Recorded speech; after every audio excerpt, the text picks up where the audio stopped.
Jabba with ABC. I'm going to be doing your video evaluation from camp. I'm going to play the video here so we can watch it in regular speed, and then we'll talk about just kind of break it down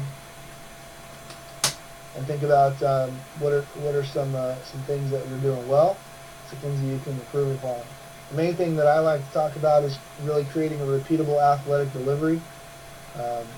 We want to really have a smooth acceleration of the body parts, using the slope of the mound to create momentum early on, using some good shoulder and hip separation to create good torque and be explosive with that rotation. So looks like you're doing some really good things here, so we'll talk about those, and then we'll also talk about some things that you can maybe improve upon to be more athletic, more dynamic, more explosive, and more efficient with your movements here. So we'll talk about this from the back side here. This is actually kind of good. You can see here this inward rotation of your hips. I think mainly what I like to see is, are you showing your back pocket to your catcher? Now there's various degrees of how much rotation, but you're in a solid place right there. Want to see the chin over the belly button, and this is what I like to call the coil. Okay, so once you get your good coil, I want to see you carry that coil down the mound, just like a roller coaster. Uses the slope of the tracks to create that momentum down the roller coaster tracks. We want to do the same thing and really try to use the slope of the mound to create momentum towards home plate early on when I was lifting. So I think you did a pretty good job with that. Looks like one thing that could inhibit that a little bit is just this early ball separation. When you separate the ball from your glove while you're still over the rubber, a lot of times that leads to a stiffer, slower arm swing. And so I'd like to see you carry those hands a little bit longer right there, and carry that coil, gain a little more distance towards home plate before you start to lower that leg down and take the ball out of your glove. All right.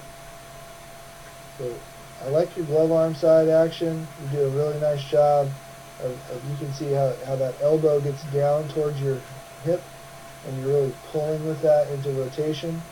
I like where you're at with that. And that's really what we can see here from this front side.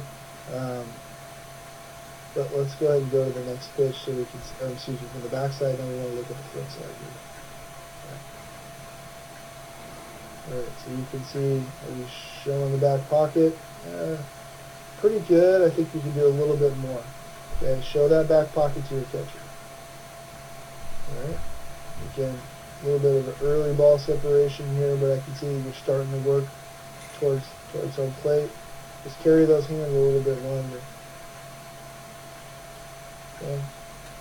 Front foot gets down, and what that does is that should initiate the hip rotation, so we should start to see a little bit more of your belt, and we should see a little bit more of your belt, and we should start to see the line in your pants before we're seeing the full front of your shirt. Okay, so while you're still in this position here, as your shoulders are still a little bit more square with first base, we should start to see the hips rotating forward. Okay? And so what it looks like here is as you get that front foot down, the shoulders start to open up, and you start to rotate. The shoulders and the hips are really kind of going together, and so you're losing out on some torque that you could create. And so what we want to see is really just creating a good stretch in your midsection, and then the hips are going first. You create torque here in the mid. Hips are going first.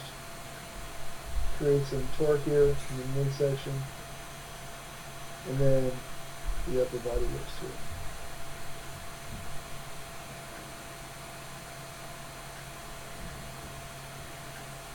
All right.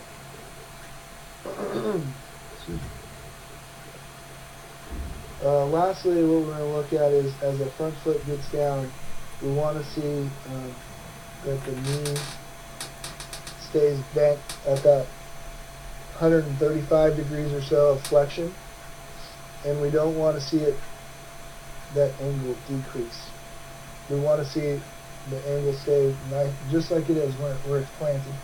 You don't want your knee to bend anymore and absorb any of that energy. You want that energy to be traveling up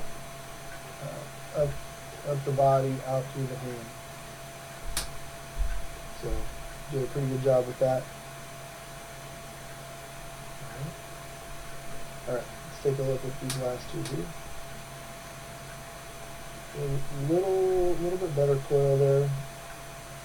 Again, I think that's something you might want to just play around with, trying to think about how you could, how much is good for you, how much hip coil. You watch some big league hitters, pitchers, and you see that there's going to be various degrees of that hip coil. From the minimum would be showing the back pocket to someone like Johnny Cueto or Felix Hernandez, who really rotate their whole backside towards the catcher. So somewhere between there is the good safe range to be in. Okay. In that early ball separation, you take the ball out pretty early in the delivery, and that kind of slows the arm swing down. It slows the momentum of your body as well. Front foot, you can see here how much the shoulders have rotated as that front foot hasn't even gotten down yet. And now as it's down there, you've already rotated quite a bit, and the hips are almost trailing. It looks like they're trailing the shoulders. And we want that to be flipped around. We want the shoulders to trail the hips. Okay. All right, one more.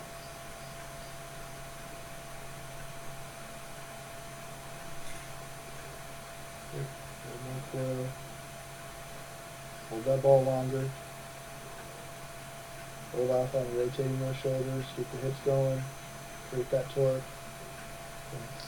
So you're doing a good job of repeating your delivery.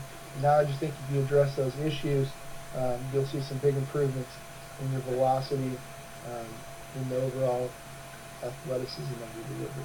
So, good job. Thanks for coming to camp, and wish you the best of luck this spring.